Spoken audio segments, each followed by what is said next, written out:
मग अशी चांगली पैकी अशी 3000ची. So hey guys Maharashtra welcome back to my channel. पण विषय आज थोडा सिरियस झाला होता. तर विषय असा झाला होता की आपली शेळी अचानक फुगली होती. गॅस पोटामध्ये तयार झाला होता. कशामुळे काय माहिती, कारण सगळ्या शेळ्यांना आपण एकच वैरण ठेवतो आणि जी रोजची तीच.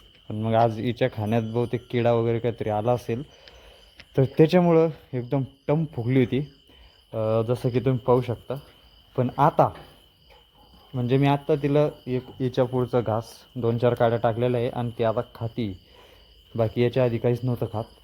आणि आता वाजलेले 8:45, 6:30 वाजता एकदम ती फुगायला चालू झाली होती. 7 वाजेपर्यंत एकदम टम झाली होती.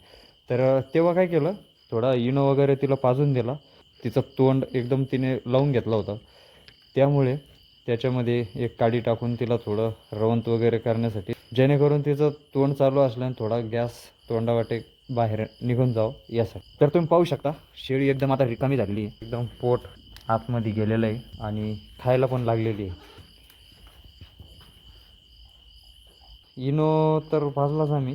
त्याच्यानंतर ती काडीचा पण एक प्रयोग केला, तो एकही फेल गेला. म्हणजे तिने काडी लगेच टाकून दिली. दुसरं म्हणजे एक बॉटल आणली होती औषधाची तर ही पॅरालॅक्स. तर ही बॉटल अख्खी म्हणजे किती 120 ml ची सगळी पाजून दिली तिला. ही बॉटल आपण पाजली होती 8:30 वाजता आणि मी आता 8:45 म्हणजे 1-1.25 तासात शेळी पूर्ण रिकामी झाली ती. तर ही बॉटलचा रिझल्ट एक नंबर आलेला आहे आपल्याला.